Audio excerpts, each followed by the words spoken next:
ขอเจริญพรท่านสาธุชนทั้งหลายวันนี้ก็ถือว่ารายการธรรมทานจากวัดพุทธปัญญาเมืองพอมนารัฐแคลิฟอร์เนียประเทศสหรัฐอเมริกามาไวกว่าเวลาปกติประมาณ2 ชั่วโมงเมืองไทยก็จะต้องเป็นเวลา3 ทุ่มที่วัดพุทธปัญญาแคลิฟอร์เนียก็เป็นเวลา6 โมงเช้า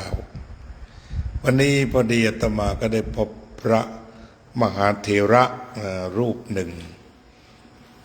ซึ่งท่านชื่อว่าพระทรงชัยอธิปัญโยซึ่งเดี๋ยวเราก็จะได้ศึกษาประวัติของท่านที่น่าสนใจคือท่านบวชนานแล้วก็ผ่านประสบการณ์มากมายถ้าได้คุยกันประมาณ2 ชั่วโมงที่ผ่านมาฉะนั้นถือว่าการศึกษาประวัติศาสตร์ของคนนั้นทำให้เกิดประโยชน์อย่างมหาศาลเพราะว่าท่านท่องเที่ยวแล้วก็ดำรงชีวิตมา80 กว่าปีแล้วมาเล่าให้เราฟังครับเบื้องต้นก็จะต้องกราบเรียนถามว่าชื่ออะไรนามสกุลอะไรบิดาชื่อมารดาชื่อมีพี่น้องกี่คนครับนิมนต์ครับพ่อแม่ผมเป็นคนจีนมาจากเกาะไหหลำพ่อแท่ด่านแม่แท่โดพูดใจไม่ค่อยชัดผมเกิดที่เมืองไทยเกิดคนละฝั่งคลองวัดปักเชียนตอนเด็กๆชื่อเด็กชายยี่งาแท่ด่านครับเสร็จแล้วมีพี่น้องทั้งหมด5 คนคนโตเป็นผู้หญิงชื่อเจเลียนแท่ด่านครับเสียชีวิตไปแล้วคนที่2ชื่อเจหัวแท่ด่านเหมือนกันครับคนที่3โกเคหรือนายธนงศักดิ์ด่านเดชายังมีชีวิตอยู่ตอนนี้อยู่กับลูกที่ปทุมธานีครับส่วนผมนี่เป็นลูกคนที่4ชื่อเด็กชายยิ่งงายแท่ด่านจะเป็นเด็กแล้วก็มีน้องสาวอีกคนชื่อสุมาลีหรือหนองเนี้ยวด่านเดชาเพราะพี่ชายเปลี่ยนนามสกุลเป็นด่านเดชาผมได้นามสกุลด่านเดชาครับทีนี้เกี่ยวโยงอะไรกับสุรชัยแท่ด่านบ้างไหมครับได้ยินเขาว่าสุรชัยแท่ด่านเป็นคอมมิวนิสต์แต่ผมไม่เคยรู้จักไม่เคยเห็นหน้าไม่เคยรู้จักเขาเป็นคนโด่งดังแต่ว่าไม่ได้เป็นพี่น้องกันไม่ได้ครับคุณก็ไม่เคยเห็นกันหน้าที่หลังเขาเรียกว่าด่านวัฒนานุสรณ์ก็สุรชัยแท่ด่านเหมือนกันครับอันนี้คือครอบครัวนะครับทีนี้ต่อไปวัยเด็กอยู่ที่ไหนครับวัยเด็กผมเรียนที่โรงเรียนบ้านปากเชียนอำเภอเชียนใหญ่ครับโรงเรียนอยู่ใกล้ๆที่ว่าการอำเภอเชียนใหญ่ครับเรียน1ที่นั่นครูใหญ่ชื่อครูกรมชาจวรักษ์เองเด็กชายยี่หายเรียนเก่งกว่าเพื่อนนิสัยดีขึ้นป.2โดยไม่ต้องสอบมีคนเดียวในห้องผ่านไปม.2ไม่ต้องสอบครับต้อง90%ใช่ไหมครับไม่นั่งร้องเด็กป.2ก็ไม่คุ้นเคยแต่สอบทุกปีได้ที่1ทุกปี80 กว่าเปอร์เซ็นต์ทุกปีเลยครับก็เรียนสอบอย่างนี้ครับซ้อมเติมต้นไม่เก็บคะแนนสอบซ้อมเติมกลางไม่เก็บคะแนนสอบได้ปลายปีเอาวิชาทุกวิชามารวมกันต้องได้รวมแล้วได้50%สอบผ่านเลื่อนชั้นตาม50เป็น48 49ตกซ้ำชั้นเรียนซ้ำชั้นครับแต่สอบได้ที่1ประจำทุกปี80 กว่าเปอร์เซ็นต์ปีครับทีนี้ตอนเรียนม.3โรงเรียนเชียนใหญ่วิทยาคมก่อนนี้โรงเรียนเชียนใหญ่คมอยู่ในวัดปากเชียนต่อมาก็มีการแตกแยกแบ่งเป็น2 ที่โรงเรียนเชียนใหญ่คมมาอยู่ข้างใกล้โรงเรียนบางเชียนใหญ่ปัจจุบันครับเป็นโรงเรียนวชิระทางตลาดออกครับม.3โรงเรียนเล็กไม่รับรองวิชานะออกก็สอบเองไม่ได้ครูใหญ่จึงพาไปสอบร่วมกับโรงเรียนจรัสวิทยากรที่นครศรีธรรมราชไม่มีที่พักเลยพักในห้องเรียนอ่านมากต้องมากจำมากเด็กนครไปโรงเรียนแพ้เด็กชายยิ่งอาได้ด่าได้ที่1 83.64%ครูใหญ่คุณครูพร้อมบุญส่งว่าจะส่งให้เธอเรียนนะมั้ยเรียนจบแล้วมาเป็นครูที่โรงเรียนผมก็บอกว่าผมไม่ชอบเป็นครูผมชอบเป็นทหารมากกว่าเลยไม่ได้ทุนการศึกษา ครับ พ่อแม่ก็ไม่รู้เรื่องคนจีนก็ไม่รู้เรื่องอ่านชื่อไม่ออกแล้วต่อมาพอเรียนขึ้นม .4 อ่านข้อสอบประกอบมันมากเลยคนขึ้นข้อสอบว่าจงเขียนประวัติบุคคลต่อไปนี้มาดู1 คนกาลิเลโยกโวชิงตันอับราฮัมลินคอล์นแล้วมันออกคน ครับ ท่องมันทุกบรรทัดเลยท่องบนเลยต้องเป็นหน้ากระดาษครับ สอบม .4 ได้มาถึง94%ครับรวมเสร็จแล้วนะครับ แต่ว่าเนื่องจากมันเรียนมากเกินไปเด็กอายุยังน้อยอยู่ประสาทเครียดคืนหนึ่งนอน 2-3 ชั่วโมง ครับ นอนน้อย อ๋อ ประสาทเครียดพอสอบเสร็จแล้วก็เลยไม่ได้เรียนและมีทะเลาะกับเพื่อนด้วยไอ้นักเรียนเกย์คนนั้นเกย์มากไอ้ตัวนั้นไปดู แล้วทำไมจึงหยุดแค่ม คือเนื่องจากไปทะเลาะกับเด็กเกเรคนหนึ่งไปยูนบ้านผมอยู่ที่ชายคลองเชียงแล้วมีต้นบุราต้นหนึ่งกันผมก็กระโดดจากปลายกุระลงคลองมันเอาไม้ไผ่เกี่ยวไปอย่างนี้ดีเลยผมไม่ถูกถ้าถูกไม้ไผ่ตาย โอ้ เลย โห ตายเลยไปยูนมันโกรธกับผมตอนนั้นอยู่ที่ในวัดเรียนที่วัดปากเชียงก่อนเรียนมัธยมทีนี้ตอนหลังวันหนึ่งเล่นฟุตบอลกัน ผมได้ลูกบอลแล้วมันมาเชียงมาแย่งในมือเลยต่อยกันได้อย่างนี้เลยโกรธตั้งแต่นั้นมาต่อมาเมื่อมาเรียนที่โรงเรียนเชียงใหญ่วิทยากรที่บ้านโรงเรียนใกล้กับมือโรงเรียนบ้าน ครับ เชียงใหญ่ปัจจุบันเนี่ยก็เลยมันก็เกเรแล้วกูเลยพอสอบเสร็จผมว่ามาท้าควันกันดีกว่ามึงมีขวานไหมกูจะไปหอกที่บ้านเองผมไปหอกมา โอ้ พี่ชายเดินมาเลยตอนหลังก็ไม่ได้ ท้าฟันกับขวานกันเลย ถ้ามันเอากับผมเอาจริงกันสู้กันมันรังแกมานานแล้วตอนหลังเลยไม่ได้เรียนก็เลยไปทำงานเย็บผ้าที่พี่ชายที่ปากคลอง เป็นว่าจบแค่ม แค่ม .4 ก็ไม่มาก .4 ครับ แล้วเรียนต่อก็ไม่ได้ก็เลยทำงานเย็บผ้ากับพี่ชาย โอ้อาชีพต่อมา เย็บผ้าเป็นพี่ชายก็เปิดร้านเย็บผ้าที่สากลศิลป์ตอนนี้ก็อยู่ที่ร้านใจสากลมาเปิดร้านเองที่ร้านสากลศิลป์แล้วก็เย็บผ้าเป็นก็เลยต่อมาไปทำงานเย็บผ้าที่พัทลุง ครับ พัทลุงก็ไว้ค่าแรงงานเย็บกางเกงขายาวตรง20 บาท โอ้ ตัว10 บาท โอ้ ว่าเย็บเก็ก็ครึ่งวันตัวนึง ครับ แล้วพอถึงเวลาอายุ20 ปีเลือกทหารก็มาก็เลือกทหารที่บ้านเกิดเมืองนอนตัวไปเชียงใหญ่เนี่ยเรื่องในวัดปากเชียน ครับ แม่จะให้เสียเงิน 2,000 ไม่ต้องเป็นทหาร โอ้ ผมบอกไม่เอา เรียกว่าการเสียเงินเพื่อไม่เป็นทหารเป็นมาตั้งแต่ยุคนั้น แกบอก 2,000 บาททั้งบ้านก็จะอะไรก็ได้บอกไม่เชื่อผมเชื่อเราเชื่อเป็นทหารลองเหยียบการดูเหยียบติดสลักแดงตบ2 ครับ ฐานกัด2 ปี 2508 ครับ เขาก็ส่งไปพอถึงเวลาเขาส่งไปลงที่นครก่อนแล้วจากนครเดินทางรถไฟไปลงที่ชุมพรไปพักที่ชุมพรค่ายอะไรตรงนั้นค่ายอะไรค่ายเขตอุดมศักดิ์ เขตอุดมศักดิ์ กรมหลวงชุมพร แล้วส่งต่อไปที่ค่ายธนรัตน์ จะไปรถไฟตลอด เส้นรถไฟตลอดไปค่ายธนรัตน์แล้วก็ไปฝึกอยู่ที่ค่ายธนรัตน์ ประจวบคีรีขันธ์ ที่นั่นจังหวัดต่างๆ ปราณบุรี ส่งมารวมเลย ค่ายธนรัตน์ปราณบุรี รู้สึกกำลังทดแทนอำเภอปราณบุรีจังหวัดประจวบคีรีขันธ์แต่เนื่องจากว่ามันมีอะไรบางอย่างที่มันไม่สะดวกฐานเลยเปลี่ยนชื่อใหม่ค่ายธนรัตน์เปลี่ยนชื่อเป็นค่ายอัตคัด ค่ายอัตคัด ศูนย์ฝึกกำลังทดแทนเป็นศูนย์ฝึกกำลังขาดแคลน อำเภอปราณบุรีเป็นอำเภอวายปราณเป็นจังหวัดประจวบคีรีขันธ์เป็นจังหวัดขับขันธ์ ครับ จะอันใหม่เป็น ที่ขอความรู้หน่อยพลทหารสมัยนั้น ตื่นเวลาเท่าไหร่ฝึกอะไรบ้าง และทานอะไรบ้าง ทานอาหารกับข้าวเป็นยังไง เล่าให้ฟังหน่อย ครับ ตื่นตี 5ผมรีบตัวรีบลุกขึ้นมา5 นาทีตกลงมาลงเข้าแถว5 นาทีไม่นานนะเข้าแถวเสร็จวิ่งหัวลุกวิ่งไปมาก็พอสว่างก็อาบน้ำมันหายร้อนเสร็จแล้วก็เข้าแถวไปโรงอาหารโรงเลี้ยงกินอาหาร ครับ อาหารบางอย่างกินไม่ได้ต้องซื้อกินก็แกงหน่อไม้แก่ๆเหมือนกับอ้อยเป็นชามเคี้ยวอย่างอ้อยคือไม่ลง และแกงหอยแมงปูเหม็นๆเนี่ยกินไม่ได้คือแกงราคากัน5 บาท อ๋อที่ว่ากินไม่ไหวคืออย่างนั้น กินยังไงหน่อไม้แก่ๆเป็นชามเนี่ยก็อ้อยเคี้ยวไม่ได้คือไม่ได้ โอ้ยพามาดองพิเศษเลย ทำไมมัน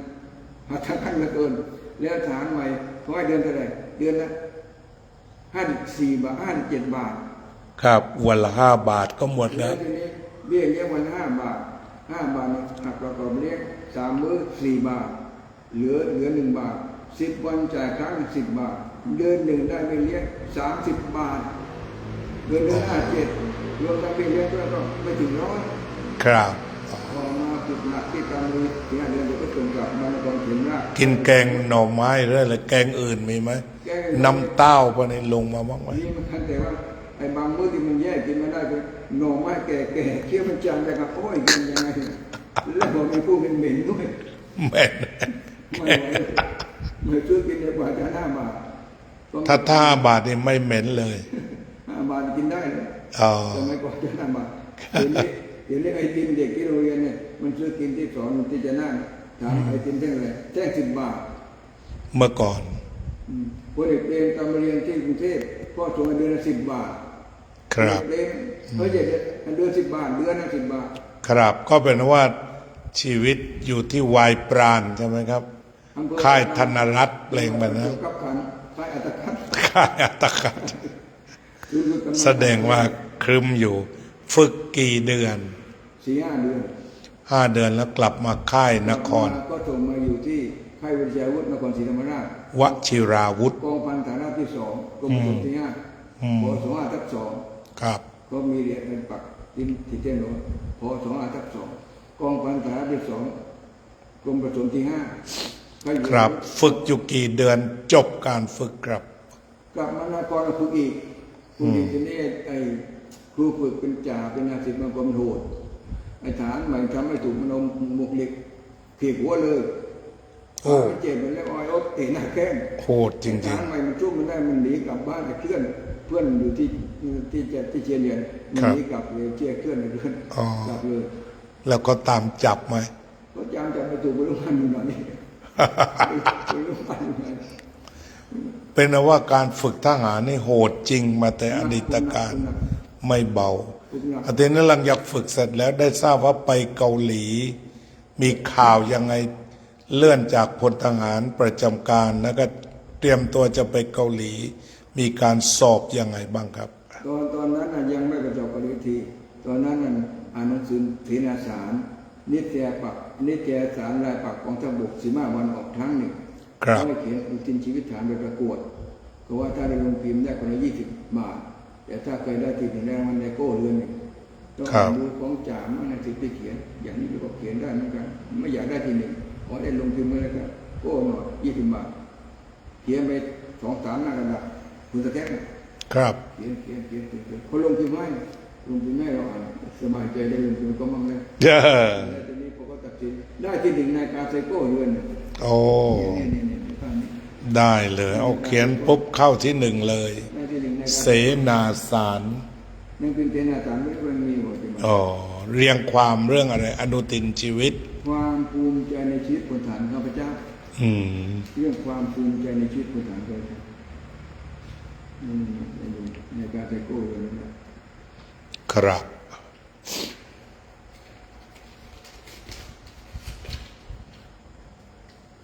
นี่ในการไซโก้ครับหล่อฟบเลยคือก็ส่งรายการมาให้แล้วก็บอกว่านี่ก็เป็นทหารสมัยนั้นก็บอกว่าถ่ายรูปในรายการด้วยหล่อครับถ่ายรูปในรายการด้วยก็ลงซ้ำอีกทีหนึ่งครับเราก็เนี่ยลงเนื้อความชื่อเนี่ยเขียนผู้ชนะประกวดอนุทินชีวิตจากพลธงชัยด่านเดชารับรางวัลที่ได้รับความภูมิใจในชีวิตของข้าพเจ้าโอเขียนสำนวนดีได้ที่1ครับม.4ไม่ใช่ม.8 ม.ครับอาจารย์อาชีพแพ้เราได้ที่1พลหลวงเหนือจริงๆอ้าวทีนี้ตัดเข้าไปเตรียมตัวไปเกาหลีเลยครับคือตอนนั้นสงครามเกาหลีมันไม่ค่อยดุเดือดและไม่ปะทะกันไปลาดตระเวนมั่งอย่างนี้แล้วกลับมาเขาเรียกฐานผ่านศึกสงครามเกาหลีและได้เรียนพิเศษเช่นพ่อแม่แล้วคอยเก็บครึ่งหนึ่งแต่ถ้ามาไปเขาก็ลดให้แต่ว่าเนื่องจากแล้วก่อนจะสอบก็ส่งทหารกองพันฐาน2ไปปราบคอมมิวนิสต์ที่บ้านลำแพะ ตอนนั้นคอมมิวนิสต์กำลังมา คอมมิวนิสต์ระบาดทั่วประเทศไทยตอนนั้น ครับ ระบาดทั่วเลย ครับ มันเข้ามาในป่าจับปืนมายิงกระถางตำรวจปะทะกันตายเลยทั้งจังหวัดประเทศภาคอีสานภาคเหนือ สุรชัยแท้ด่านก็เคยปล้นรถไฟที่นาสารอะไร นั่นเขาว่าอย่างนั้นเราไม่รู้จักกันไม่เคยด่าเหมือนกัน แท้ด่านเหมือนกัน ทีนี้ปรากฏว่าที่อำเภอบ้านซ่องมันยิงก็เราฝั่งถนนญาติผมโกหันอยู่บ้านซ่องเล่าให้ฟังมันยิงคนละฝั่งถนนเลยมันดูเดือดขนาดตอนนั้นคอมมิวนิสต์ยิงก็ดูเดือดแต่ว่าบ้านซ่องพอรู้ว่าอันนี้แท้ด่านแต่พี่น้อยแต่ชัวใจมันเลยไม่ทำมาทางแกตอนนี้ก่อนแกเสียแล้วไปด้วยนะตัวแกทีนี้ปรากฏว่าพอไปฝึกหนักอยู่ป่าเราอ่านหนังสือดูเข้าเวียนยานด้วยแล้วก็ตอนจะไปไม่อยากจะไปเพราะอาจารย์หนังสือสอบไปเกาหลี ครับ ที่บอกผู้กองร้อยชื่อผู้กองชุบผู้กองสมศักดิ์ทองเงิน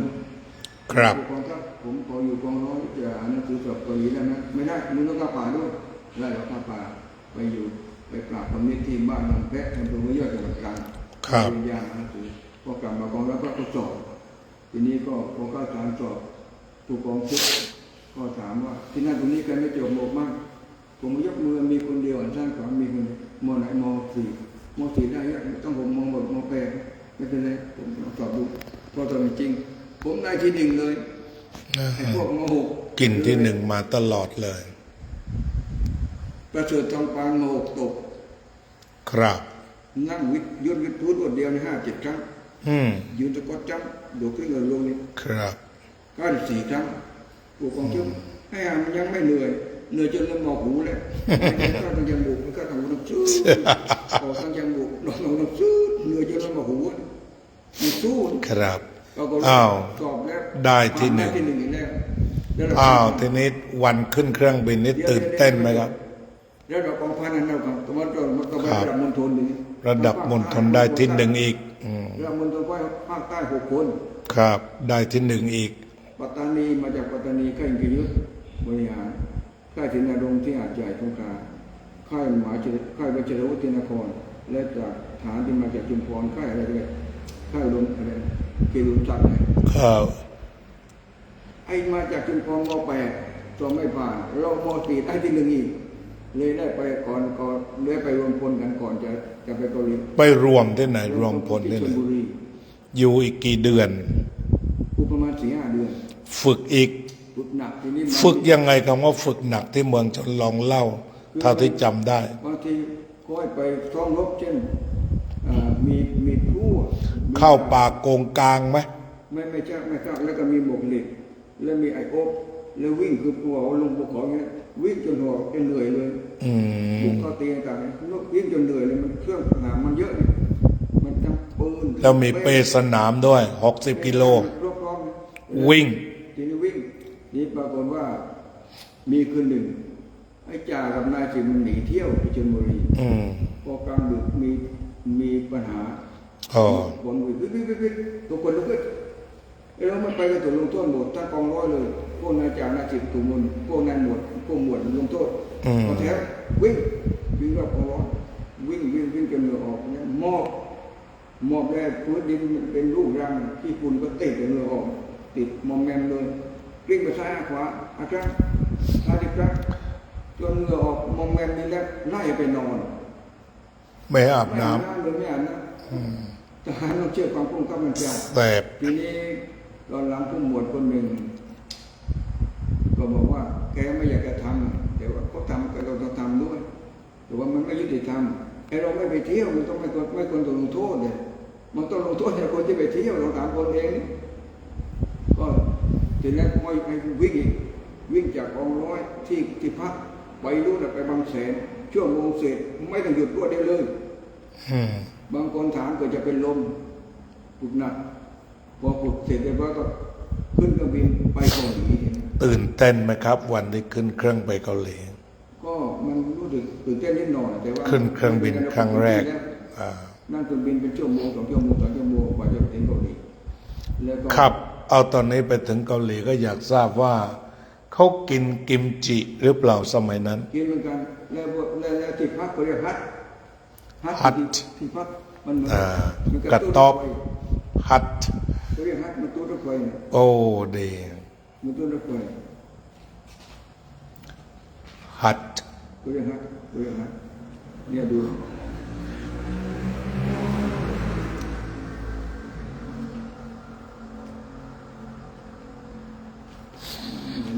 ฮัลโหล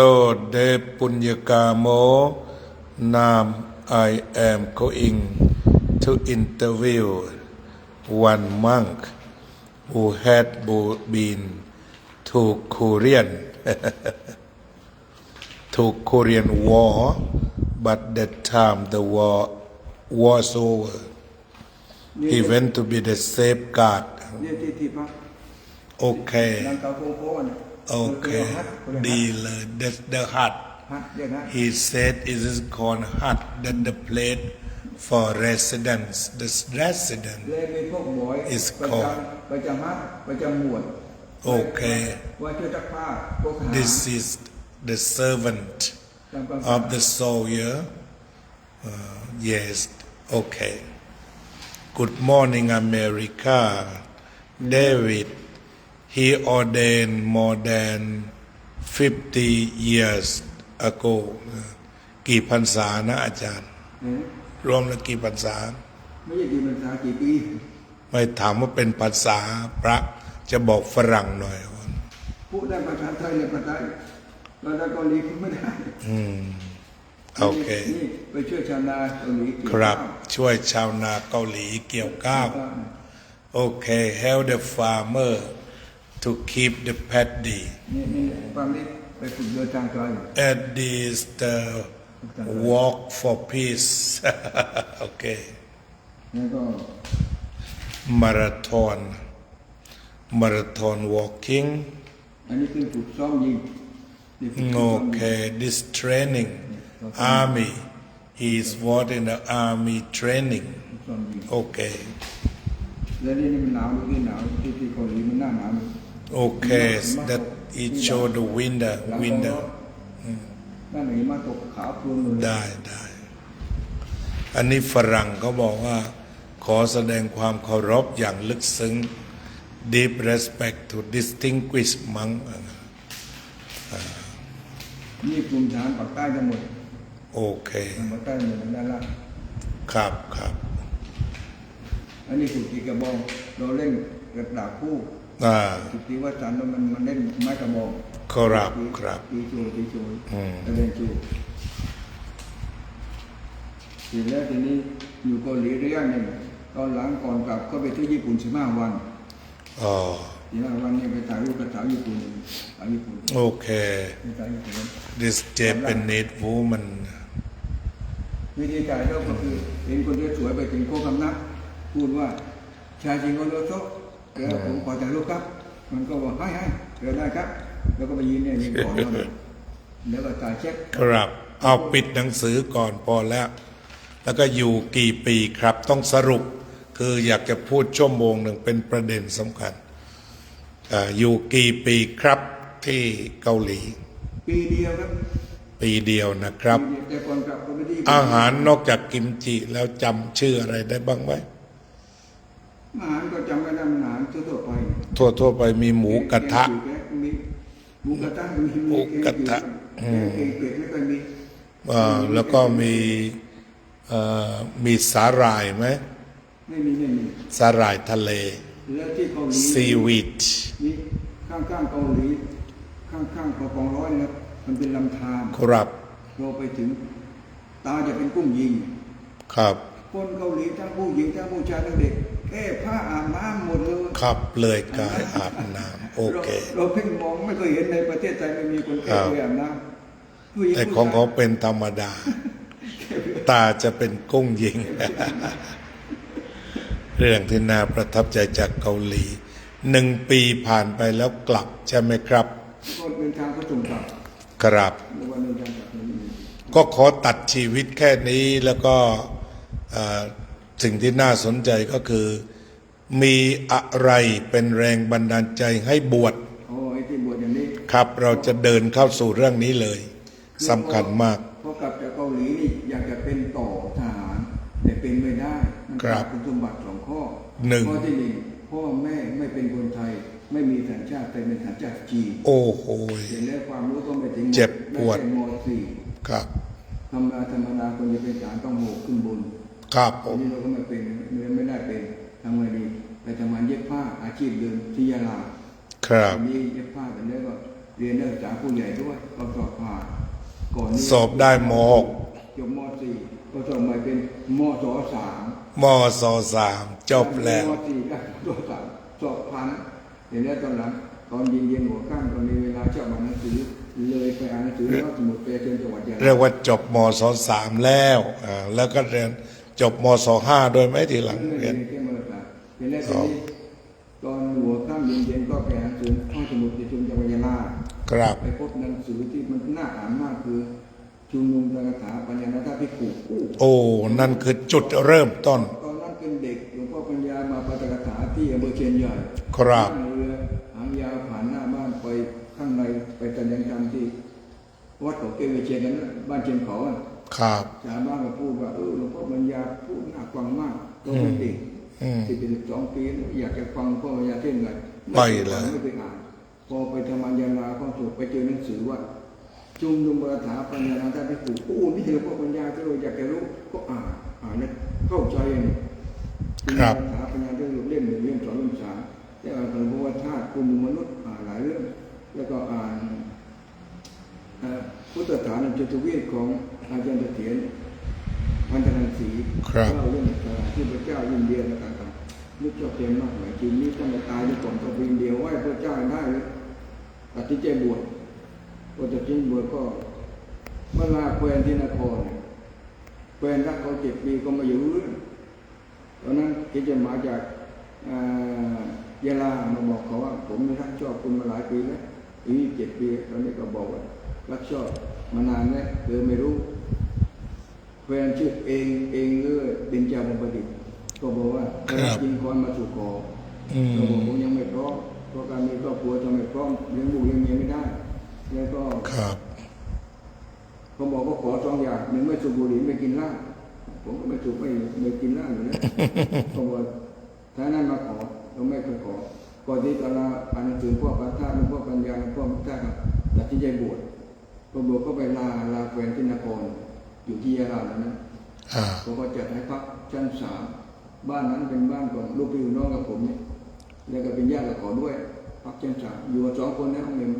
ไม่เคยถึงรู้ต่อตัวกันเลยเป็นคนนี้ อืม เรายินคุยกันหน้ายิ่งรักบอกผมบวชจะนิดนานตั้งใจบวชนานถ้ามีผู้ชายอื่นมารักชอบเธอขอให้แต่งงานขอไม่ต้องรอผมถ้ามีอะไรถามได้ก็พูดไม่ออกคำเดียวเสียใจพูดไม่ออกเลย ครับ บวชได้4 ปีก็ตายที่นครผมอยู่ยะลา โอ้ รออยู่ถึง4 ปี ผมบวชพรรษา1พรรษา2อยู่ที่วัดเกาะแก้ววิเชียนอำเภอเชียนใหญ่แล้วก็พรรษา3ไปอยู่ที่วัดกาญจนาวาสอำเภอชนะสงขลา ครับ บวชได้4 ปีแกตายที่นครผมอยู่ที่ชนะไม่มีใครบอกผมมาได้อย่างไรผมเคยจังเลยเรื่องของเรื่องผมจะไปบวชหน้าที่ปากพนัง ครับ เลยพักที่วัดแจ้งที่อำเภอเมืองนคร ครับ แล้วก็พ่อท่านประธานนุวงศ์เจ้าอาวาสวัดสัปโปบ้านแฟนเนี่ยเขาอยู่สัปโปที่เชียงใหญ่เนี่ยถ้าเป็นได้ประจามาชอบไปชอบเองลูกกูเอี้ยนโอ้ไม่ตายอยู่เล่นเลยแล้วทุกท่านพันเลยแล้วชอบที่ไหนปอดเมื่อร่างที่ยาสาว่างเลยไปงานศพเขาเลยไปเทศด้วยการหนึ่งเรื่องอภินันท์เจริญกัน5อืม หนึ่งก็เป็นนะทุกวันว่าเรามีความเป็น รู้สึกเศร้าลึกๆไหมเวลาเทศน์ ไม่ท ใน ราบ ฐานะแฟนเก่าหลุดแล้ว ทีนี้พอขอศพเสร็จก็เก็บกระดูกผมก็ขอส่วนไว้1 ส่วนด้วยไว้เก็บไว้ส่วนตัวเสร็จแล้วทีนี้ก็พอเขาดูในห้องไปดูหนังสือเรื่องลีลาวดีที่ผมให้เนี่ย อืม ปรากฏว่ามันเขียนเพลงไอ้ดีรักไอ้ขยี้รักเอาว่า ขยี้รัก สารมาก อืม ให้หลวงพ่ออ่านแต่ไม่ต้องร้องเพลงให้จบเลย ขยี้รักเอาเลย เดี๋ยวเป็นนั่นเลย หยิบถูกเล่มนะ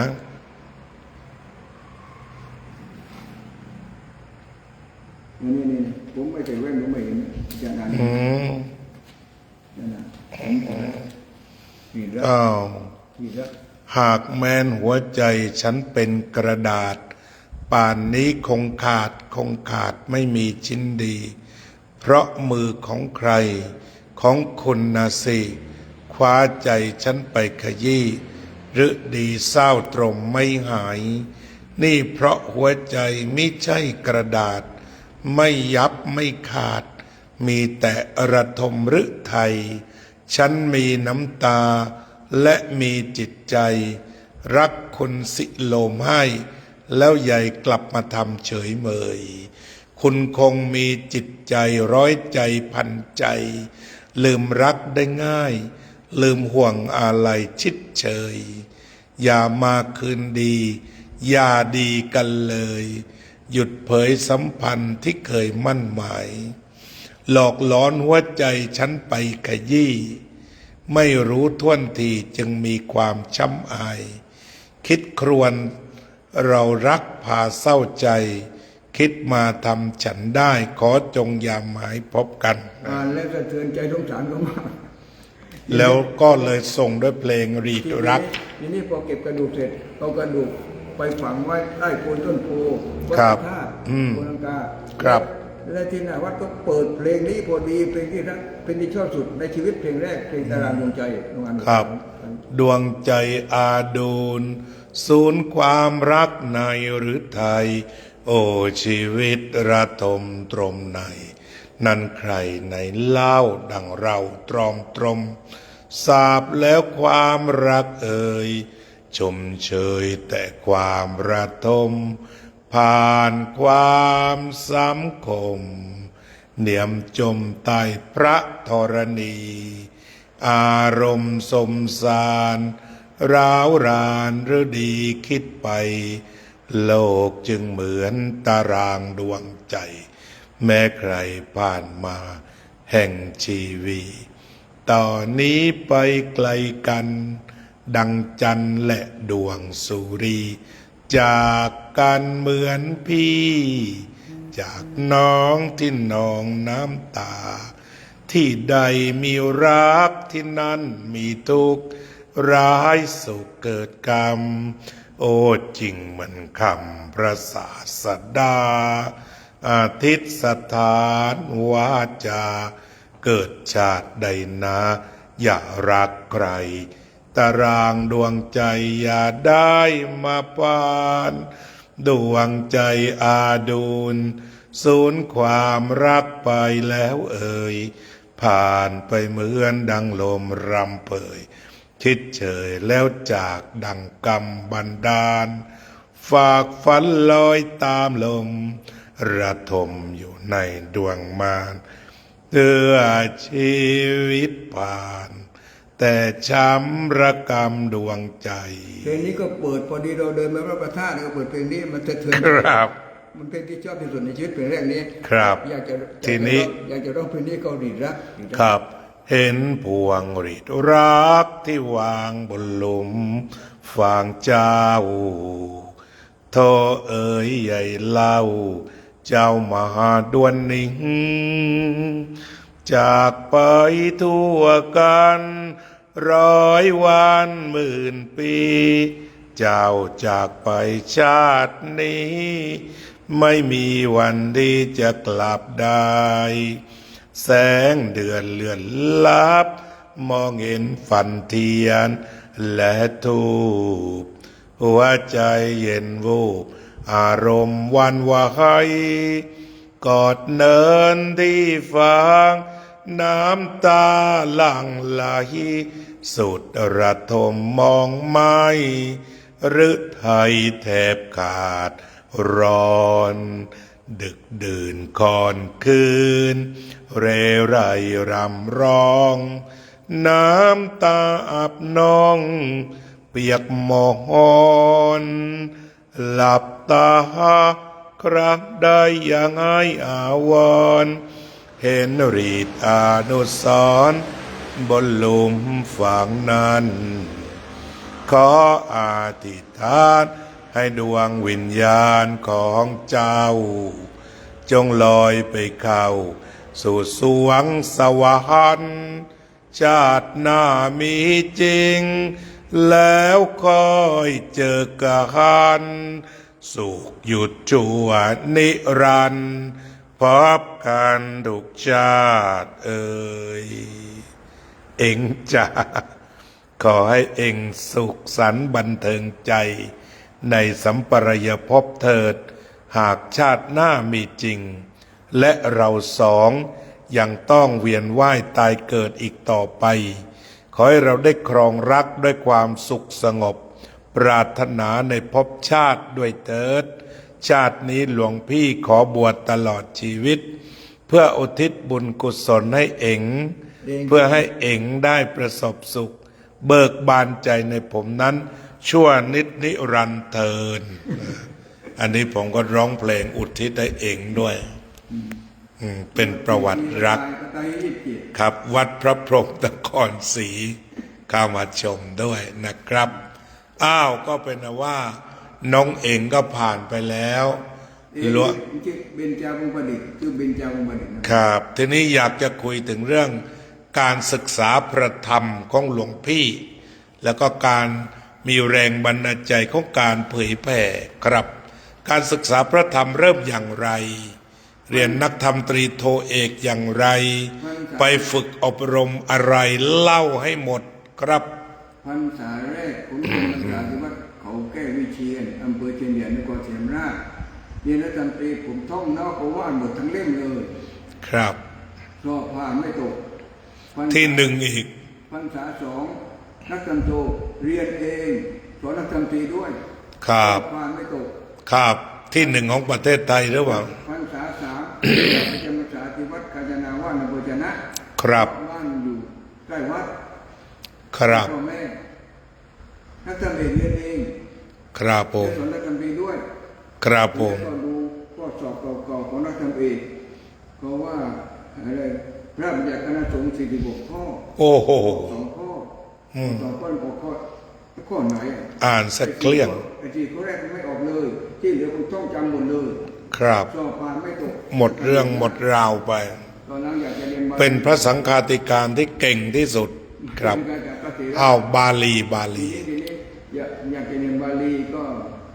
เจ้าวาดวัดปักชะเมาเจ้าอำเภอนาทวีบอกผมจะซื้อหนังสือให้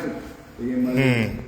จะลงทุนให้อีกที่วัดหงส์ประดิษฐารามที่หาดใหญ่ได้ไปเรียนแล้วไวยากรณ์ปรากฏว่าให้เนรมันเล่นกับเด็กเนรนะกุฏิที่พักก็ไม่ฉายหนังจอยักษ์หนังขายาเกิดตุกคืนโอ้โหไม่ได้เรื่องเลยวัดหงส์เลยไม่เรียนนี่ไปอ่านเอาเองครับไม่เรียนในบาลีนี่นะครับนั่นเนรเก่งการดูนะตาละเรียนเอาเองดีกว่าไปอ่านครับเลิกบาลีเลยเข้าหาพระไตรปิฎกแล้วครับนี่ถือจุดสำคัญมากนะครับเป็นคนชอบอ่านพระไตรปิฎกและได้ทราบว่าจ่าย 10,000 บาทซื้อพระไตรปิฎก1 ชุดนะอันนั้นซื้อทีหลังอ๋อครับที่ไม่ซื้ออ่านพระไตรปิฎกฉบับพิมพ์พ.ศ. 2514ครับกรมการศาสนาครับเล่มเหลืองเหรอเล่มตีฟ้าเหมือนกันแต่กรมการศาสนาไอ้ข้างหลังมาซื้อเองมันของมหาจุฬาโอ้ครับหลัง200 ปีฉบับ200 ปีซื้อที่ตอนอยู่วัดปากเชียน45 เล่ม45 เล่มซื้อจากวัดมหาธาตุครับเลยมาตู้รถทัวร์มาลงที่นู่นที่เชียงใหญ่นะที่นี่ใน3 บิดกนี้อ่านบิดกไหนมากที่สุดอ่านพระวินัยกับพระสุตตันตปิฎกครับไม่อ่านมันจับเยอะทีนี้ชอบตรงไหนบ้างพระสูตรใดที่แม่เป๊งมากเลยเป๊ะมากเลยหลายสูตรแล้วก็ที่จำได้พุทธก่อนนั้นเช่นผมชอบธรรมจักรปวัตตนสูตรธรรมจักรวัตถุก็ดีมากอาทิตตปริยายสูตรอนัตตลักษณสูตร3 สูตรที่ชอบที่สุดเพราะถือว่ามันมีคุณูปการต่อธรรมะมากครับสำหรับท่านชอบสูตรไหนมากสุดธรรมจักรด้วยชอบอริยสัจไหมมีคำที่ก็แปลผมไม่ถูกใจครับมักมีองค์แปลครับแปลมันกำกวมครับว่าสัมมาทิฏฐิแทนที่แปลว่าความมีถูกต้องแปลความเห็นชอบครับมิจฉาทิฏฐิแปลเห็นผิด ก็ต้อง ครับ ผิดต้องถูกเลย ว้าว นี่คือความเห็นชอบสัมมาทิฏฐิความเห็นชอบสัมมาสังกัปปะสัมมิชอบ ครับ สัมมาวาจาพูดจาชอบ เด็กมันไม่รู้เรื่องผม ครับ เรียนเพาะ ครับ มันไม่เรื่องผมจะเขียนใหม่เองสัมมาทิฏฐิความเห็นถูกต้องสัมมาทิฏฐิสัมมาสังกัปปะ ความดำริถูกต้อง การพูดจาถูกต้อง การกระทำถูกต้อง อาชีพถูกต้อง เพียรถูกต้อง สติถูกต้อง สมาธิถูกต้อง รู้ถูกต้อง สัมมาญาณะสัมมาวิมุตติหลุดถูกต้อง แปลว่าชอบมันกำกวม ครับ อะไรไอ้ผิด หลวงพ่อพุทธาก็แปลอย่างนี้ แปลว่า ท่านแปลว่าถูก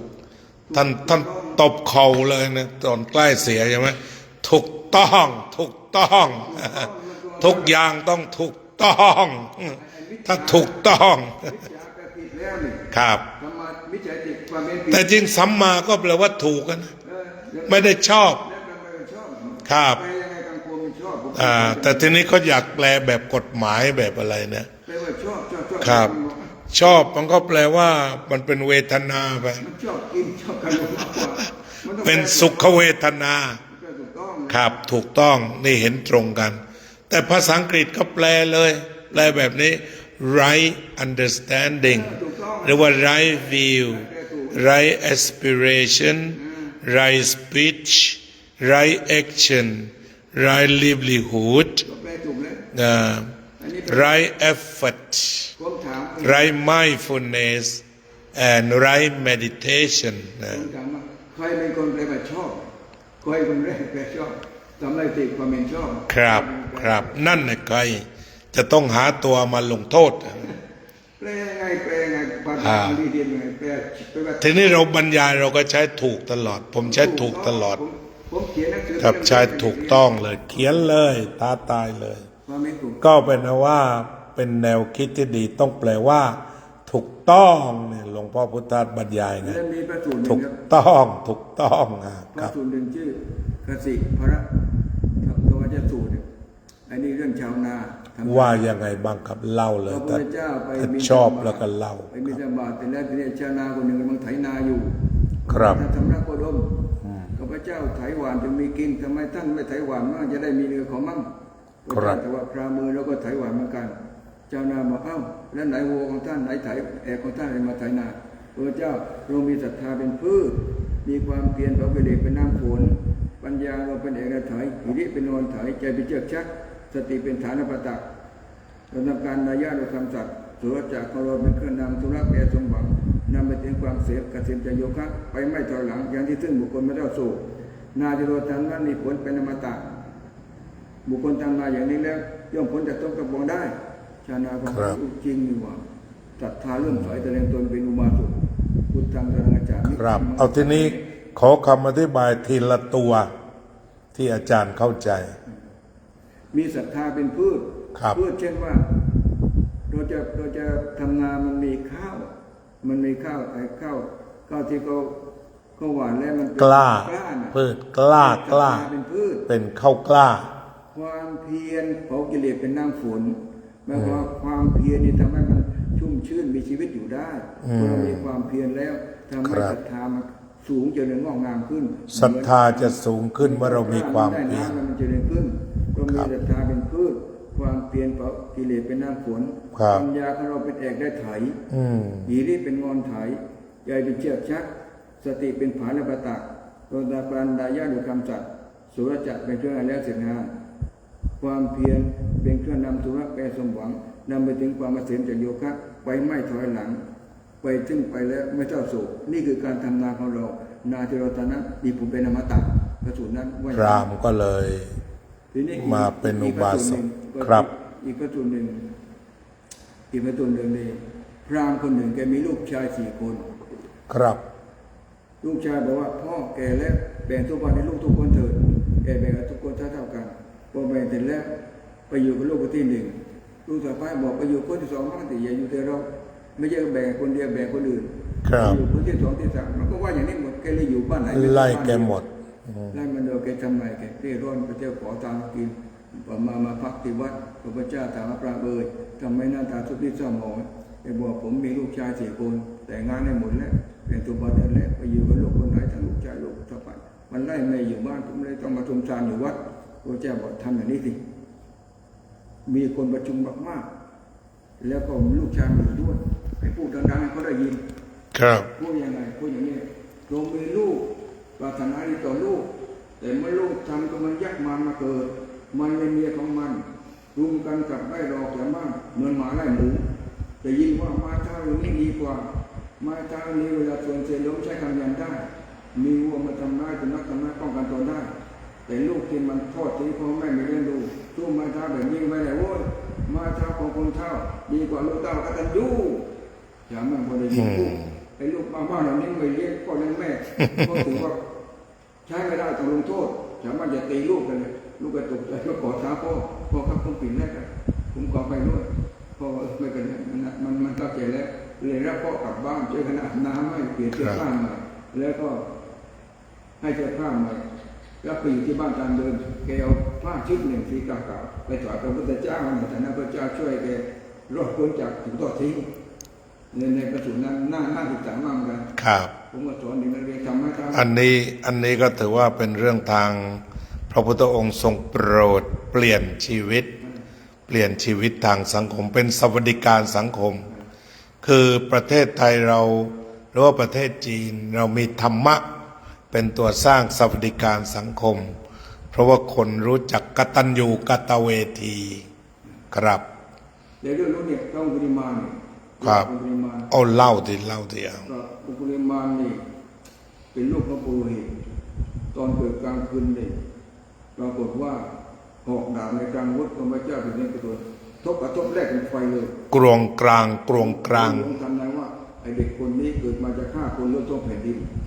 ต้องฆ่ามันทิ้งไว้ไม่ได้ทีนี้แต่การฆ่ามันทำไมเด็กเล็กไม่รู้เรื่องอีกมันโตก่อนมันทำผิดจะได้ลงโทษมันจึงตั้งชื่อว่าอหิงสกะแปลผู้ไม่เบียดเบียนตั้งชื่อของนาง Non-violence เป็นวัยรุ่นพ่อส่งไปศึกษาที่สำนักตักศิลาเพื่อนด้วยหลายคนเก่งกว่าเพื่อนยิงธนูแม่นกว่าเพื่อนทำอะไรเป็นกับเพื่อนที่สยามอาจารย์บาลเพื่อนชื่ออาจารย์บาลธนบาลอาจารย์ครับหิงสกะเป็นชั่วกับเมียอาจารย์ไอ้มารุตไอ้ธนบาลอาจารย์ไม่เชื่อคนนั้นไปบอกคนนี้บอกนั่นอาจารย์เชื่อเลยผมจะเป็นมิวชั่วเมียอาจารย์ทีนี้อาจารย์ก็เลยงอนกับหิงสกะที่สงสัยทำไมก่อนนี้อาจารย์ดีทำไมก่อนเราไม่ชอบกันแล้วทีนี้อาจารย์มาบอกมึงเป็นชั่วกับเมียอาจารย์ในหนังเรื่องนึงมามึงดูใช่ซึ่งแต่การโกรธบีบคออาจารย์มามึงคืนคำมึงไม่ต้องบีบคอตายมึงบีบคอตายเลยพอบีบคอตายในการมันก็ตายดาวโจรเกิดขึ้นแล้วคือจะนั่งไม่ได้หนีออกจากสำนักทีนี้พวกคนแล้วก็ฆ่าถือว่าคนมันไม่มีสัจจะใช่อยู่กับงูดีกว่าอยู่กับสัตว์คนละนิ้วมาล้อเรียกหวายแขวนกับพวงมาลัยจึงชื่อหมายว่าองคุลิมาละองคุลิมาคือนิ้วมือที่เป็นพวงมาลัยครับมีนิ้วเป็นพวงมาลัยเจอคนฆ่าเขาทำดีหนังเรื่องนี้ทำดีหนังเรื่องคุลิมาครับเราบอกว่าเอาเล่าตามหนังไปเลยทีนี้ก็องคุลิมาในวันนั้นฆ่าได้บางอย่างว่า9ศพบางอย่างว่า99ศพ999เอา999แล้วกันวันนั้นไปเจ้าพระเจ้าเลยกำลังบินธบาตอยู่ชาวบ้านอย่าไปทางนั้นไปเจ้าค่ะตรงนั้นองคุลิมานโจรร้ายอยู่พระเจ้าไม่ฟังไปเฉยพอไปถึงองคุลิมานเห็นเขาออกมาแล้วจุดที่สุดท้ายพันไล่ฟันพระเจ้าเดินเฉยองคุลิมานวิ่งจนเหนื่อยไม่ทำใช้ฤทธิ์อดจิตใจพิสังขารปรุงแต่งไม่ไล่อะไรมาทำเหนื่อยหอบไม่สงสัยเราไล่คนนั้นเลยทำไมพระวรานี่ไล่ไม่ทัน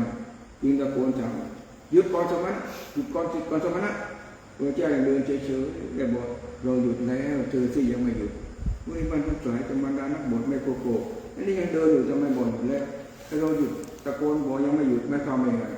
บอกท่านที่แท้มันเดินอยู่พอหยุดแล้วส่วนเราหยุดตะโกนก็ถ้าไม่หยุดหมายความมันยังโวย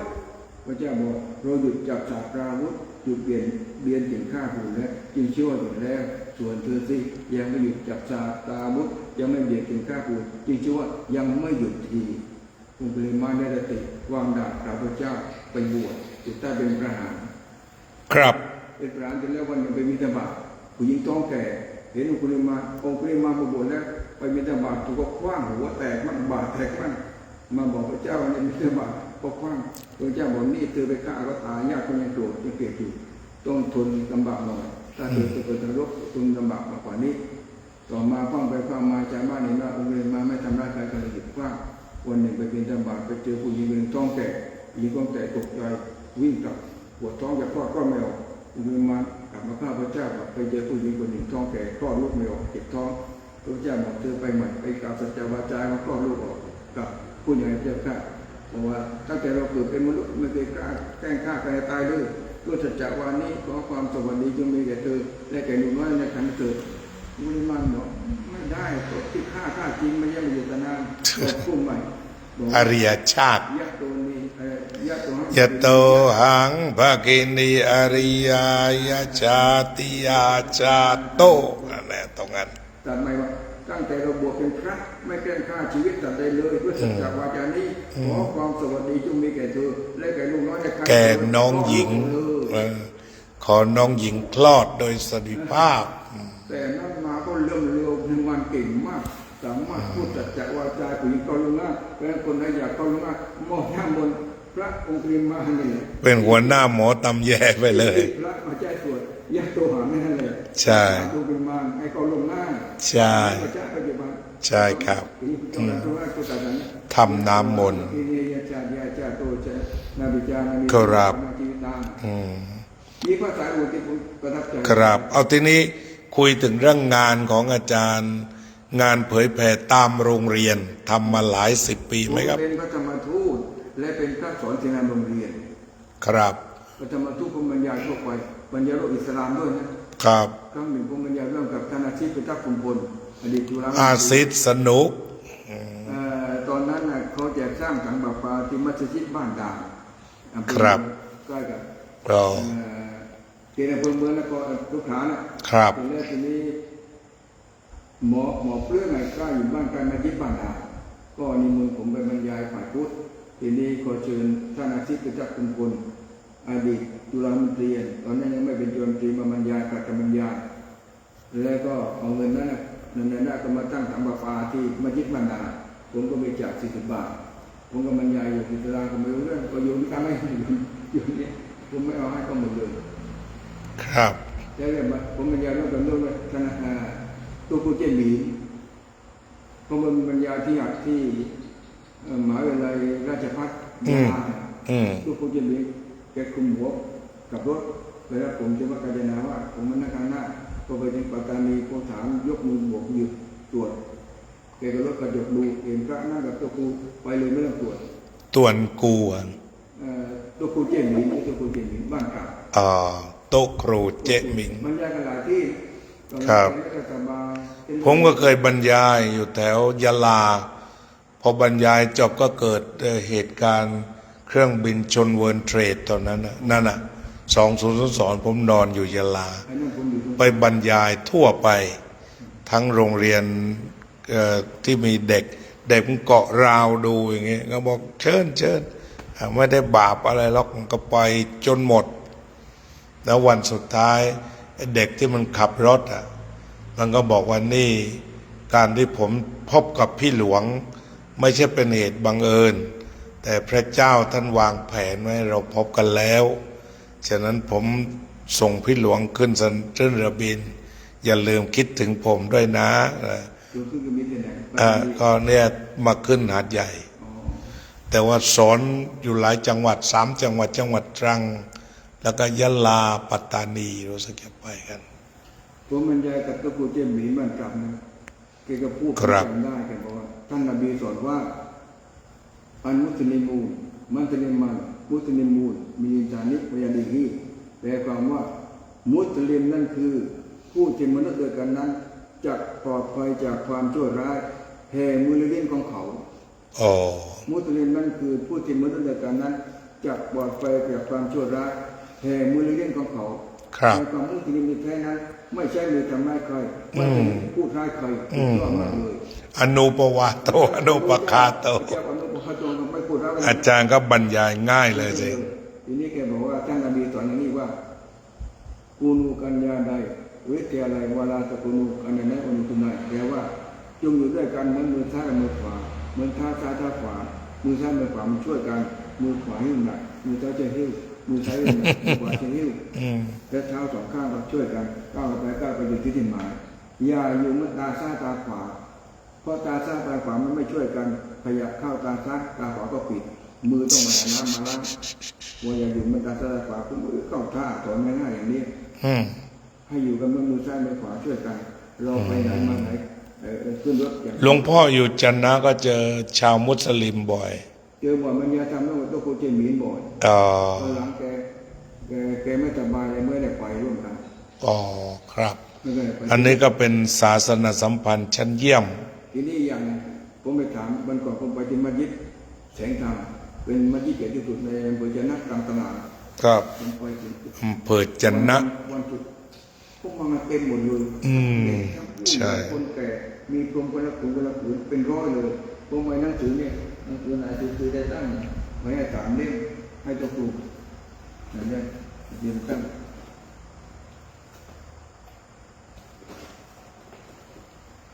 หนังสือตั้งผมให้เนี่ย3 เล่มให้โดยหม่ำหัวหน้านะครับ แล้วผมเอาชีพ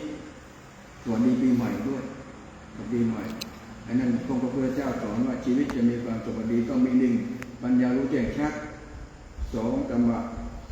3 ความเป็น4 3 ระวัง4 สละสิ่งที่ควรสละผมเขียนในกรว่า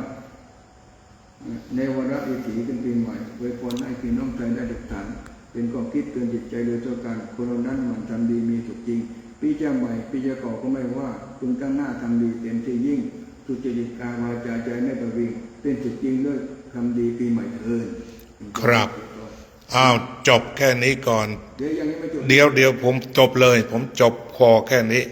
เนื้อความพอแค่นี้ แล้วไม่ต้องเล่าอีก ผมจะไปหาหลวงพ่อพุทธาสหลวงพ่อปัญญาว่าท่านอาจารย์มีความประทับใจยังไง เพราะว่าผมสัมภาษณ์ต้องมีตัดด้วยไม่นั้นทั้งคืนเดี๋ยวหมดเวลาขับไปหาหลวงพ่อพุทธาสหลวงพ่อปัญญายังไงหลังจากบวชแล้วอ่านพระไตรปิฎกแล้ว งานของหลวงพ่อปัญญาหลวงพ่อพุทธาสมีคุณูปการต่องานเผยแผ่อย่างไรครับ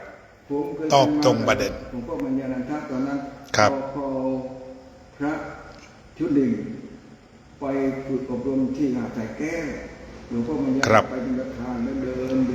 นมาตามดับถึงวันนั้นครับถึงวันนั้นครับพวกอาบน้ำหลวงพ่อปัญญาถูตัวเลยอาบน้ำหลวงพ่อปัญญาตอนหลังท่านอยู่ที่วัดจุฬาทานของเราไปท่านบอกว่า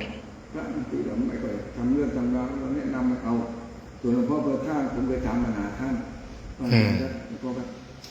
พระพุทธเจ้ารู้จักเกิดได้มันเป็นพยานที่หนึ่งในคืนตรัสรู้บุพเพเนรตยานเนี่ยคนรู้จักเกิดได้รู้จักก่อนมีก่อนท่านบอกว่าเรื่องนี้พูดยากมันเป็นพยานตรัสรู้พูดยากเท่านั้นหลวงพ่อท่านว่านะเพราะมันมี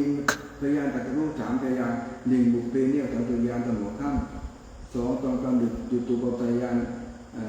ตาทิพย์หรือว่าคนนี้ที่ไหนจะมาเกิดนี้ทำแบบทำในวัดอย่างสุดท้ายอาสวัคยาทำกิเลสแล้วหมดไปท่านบอกว่ามันพูดยากเป็นพยานตรัสรู้มันไม่ตอบละเอียดครับถูกต้องของท่านถูกต้อง ท่านไม่ตอบละเอียดครับแต่ความจริงแล้วอันนี้ในทัศนะของผมก็คือว่าเราพยายามอ่านให้หมดพระไตรปิฎกในส่วนที่มันเป็นเรื่องการตรัสรู้แล้วก็พระพุทธเจ้าตรัสไว้ตรงนั้นให้เก็บมารวมกันแล้วก็สุดท้ายเราก็จะเกิดความเข้าใจอย่างยิ่งครับทีนี้ประสูตรหนึ่งครับครับอิจิตาสีเทรีกถาครับประเด็นอย่างนี้บอกหน้าร้อยครับอิจิตาสีเป็นภิกษุณีหรือจะเกิดได้7 ชาติครับชาติที่7นี่เป็นผู้หญิงตระกูลร่ำรวยพ่อแต่งงานกับลูกเศรษฐีเมืองสาเกตอยู่กรณีอุเชนีเป็นแม่ไปอยู่บ้านพ่อของแม่ผัว ตื่นนอนดิฉันไปไหว้พระพ่อแม่สามีทุกเช้าเย็นตื่นนอนดิฉันไปกราบสามีอาบน้ำล้างหน้าอาบแป้งแต่งตัวมีผมสามีคุณชายคุณก็ต้องเป็นในจ้างทุกอย่างพี่สาวน้องสาวพี่ชายน้องชายสามีพี่ชายความรักถือท่านอย่างนี้สามีก็รังเกียจเขาบอกว่าแม่ถ้านางติดกติอยู่บ้านนี้ผมไม่อยู่แล้วแม่อิตาลีก็ยังนานก็รู้ผู้ใหญ่คุณทำไมไม่ชอบผมไม่อยากอยู่ด้วยมันกรรมเก่าที่มันให้ผมมาเลยพ่อแม่จนใจเลยส่งดิฉันกลับบ้านเดิมที่มงเชนีต่อมาพ่อแต่งงานให้2 ติลูกติฐานะเราเป็นคนแรกขึ้นหนึ่งอยู่กันได้เดือนมันไล่กลับบ้านอีกบาปกรรมเก่าที่ทำจากก่อนดิฉันใจมาก2 ครั้งครั้งที่ 3พ่อจะกับขอทานถือกระเบื้องฝึกจิตผู้อื่นผมก็จะเป็นนักบวชขอทานถือกระเบื้องฝึกจิตผู้อื่นมาอยู่ด้วยกันอยู่ได้เสียมากวันมันไม่อยู่ไปแล้วยังเสียใจมากไปบวชในป่าไม่บวชกับข้าตัวตายคือเอามาฐานะบุคคลยังไม่ทันได้บวชวันหนึ่งที่ตรงนี้มันมีตบะที่บ้านชื่อพระชินเทตาเถรีดิฉันก็นิมนต์ในฐานะที่บ้านแล้วก็บอกท่านเจ้าขาดิฉันมีเวรในกรรมนักบุญแต่งงานทำการผู้ชายทั้งหมดช่วยบวชฉันด้วยเถิดพ่อนั่งการบอกบวชไม่ได้พ่อแม่บวชก็มีสมบัติบ้างในบ้านอยู่บ้านทำบุญกันตอนได้ดิฉันก็ร้องไห้พูดกับพ่อทั้งน้ำตาว่าคุณพ่อจะขายลูกบวชเถิดลูกจะทำกรรมก่อนหมดสิ้นไปพ่อหรือยังได้บวชให้พรด้วยขอลูกบรรลุพุทธิญาณให้ลูกบรรลุปณิพพานให้ก่อถึงธรรมะถึงตัวเถิดให้พรจุดบวชได้7 วันรู้ทำเป็นพระอรหันต์ชาติเกิดชาติโอ้ที่ถูกโผล่เจ้นมันอย่างนี้ชาติก่อนนี่ชาติเกิดขึ้นเป็นผู้ชายชื่อชินตัตตะชื่อเป็นผู้ชายแต่แล้วทีนี้ชอบเป็นเชื้อของเมียผู้อื่นมาคำนั้นดิฉันตายแล้วตกนรกจากนรกมาเกิดเป็นลิงตัวผู้เกิดได้7 วันถูกว่าหน้าขุมกัดไอ้เป็ดขาดตายพวกจุบัญชาปืนดาวจากนี้จะเป็นแพะแม่ตาบอดขาตัวกระเพกที่มันชิ้นถูกเป็นแพะได้เด็ก2 ปีถูกเด็กทุกคนตัดไอ้เป็ดขาดอีกที่เป็นตัวดิฉันจุบัญชาปืนตายจากแพะดิฉันมาเกิดเป็นวัวตัวผู้สีขนสีแดงสีข้าง10 เดือนถูกตอนใช้งานจนแก่ตาบอดดีที่เป็นตัวดิฉันมีจุบัญชาปืนตายจากวัวเมื่อเกิดเป็นเธอ30 ปีตายเป็นหญิงก็ไม่ใช่ชายมันเป็น30 ปีตายผมก็อ่านดูนี่เพราะว่าการเกิดปัจจุบันยังมีเยอะเนี่ยพวกผู้ชายแต่งตัวเป็นหญิงเนี่ยคนบ้ากามเจ้าก่อนเป็นการเกิด30 ปีตายท่านมาเกิดผู้หญิงตระกูลจ้างสารเสือสาสัตว์ขายพ่อแม่ยากเป็นจนเป็นหนี้พ่อค้าเกวียนพ่อค้าเกวียนมาตรงนี้ยังไม่พอใจนี่บริจาคไปด้วยยังไม่อยู่บ้านพ่อค้าเกวียนเนี่ย16 ปีเป็นสาวรุ่นก็ถูกลูกชายพ่อค้าเกวียนเอาเป็นเมียที่นายพิจารศักดิ์ดิฉันบอกว่าคุณโดนแชมป์เป็นเมียคุณต้องกลับไล่เมียเก่าคุณไปก่อนเมียเก่าแกเป็นคนดีมีศีลมีคุณธรรมรักษามีดียิ่งก็ขับไล่ไปบาปกรรมนั้นดิฉันได้ถูกทามีทอดทิ้ง3 ครั้งในชาตินี้ก็จบเรื่องราวทั้งหมดสุดยอดงานประวัติอิสิทธาเสียเตยกถาเป็นโลกเป็นรีบกหน้าร้อยครับก็ถือว่าท่านคนเรานี่มันถ้ามีกิเลสตายแล้วมาเกิดดีครับผมไม่ใช่เกิดเฉพาะในที่คิดแต่ละวันมันถูกต้องครับถูกต้องเกิดขึ้นไม่เกิดครับเกิดขึ้นมาเกิดเป็นความคิดข้างหนึ่งเกิดข้างหนึ่ง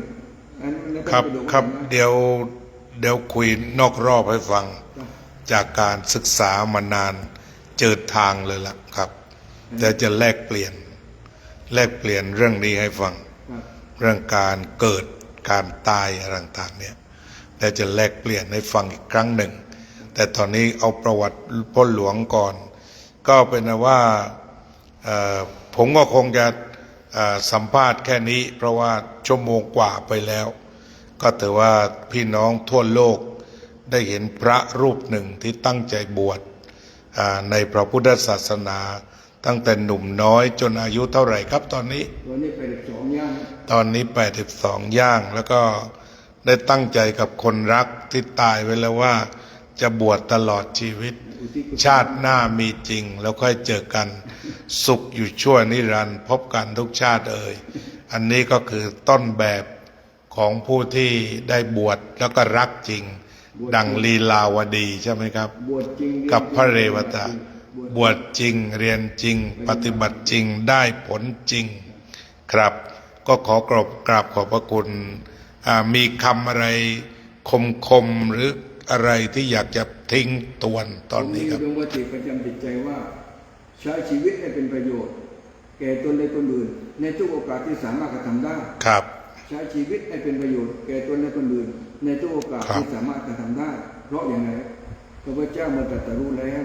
รักษามาสาวกว่าภิกษุทั้งหลายบัดนี้เราพ้นแล้วจากบ่วงทั้งปวงถ้าเป็นของที่จะเป็นของมนุษย์คนทั้งหลายจงเที่ยวจาริกไปเพื่อประโยชน์สุขแก่คนหมู่มากเพื่อประโยชน์เพื่อความสุขแก่เทวดามนุษย์ทั้งหลายอย่าไปทางเดียวทางรูปภิกษุทั้งหลายผู้ทั้งหลายจงแสดงธรรมในงอกนางเบื้องต้นท่ามกลางที่สุดแม้เลยก็จะเพียงอุรุเวลาเสนานิคมเพื่อแสดงธรรมครับชอบปะครับภิกษุทั้งหลายบัดนี้เราขอเตือนทั้งหลายว่าสังขารทั้งหลายมีความเสื่อมไปเป็นธรรมดาท่านทั้งหลายจงทำประโยชน์ตนและประโยชน์ตนให้บริบูรณ์ด้วยความไม่ประมาทเถิดบางแห่งก็แปลว่าท่านทั้งหลายจงทำความไม่ประมาทให้ถึงพร้อมเถิดแต่บางแห่งก็แปลว่าท่านทั้งหลายจงทำประโยชน์ตนและประโยชน์ตนให้บริบูรณ์ด้วยความไม่ประมาทเถิดครับการทำให้ตนเป็นประโยชน์มีคุณค่ามากพระพุทธเจ้าทำประโยชน์แก่ชาวโลก45 ปีไม่มีเบี้ยเลี้ยงเงินเดือนสวัสดิการเป็นพระบรมครูแล้วก็สุดท้ายก่อนที่ท่านจะปรินิพพานก็ยังสอนอีกสอนจนนาทีสุดท้ายครับเพราะนั้นหลวงพ่อก็ถือ2 ตัวนี้เป็นหลักใจในชีวิตครับอนุโมทนาสาธุครับเป็นประโยชน์แก่ตนและผู้อื่นในทุกโอกาสที่สามารถกระทำได้ครับจบเลยครับ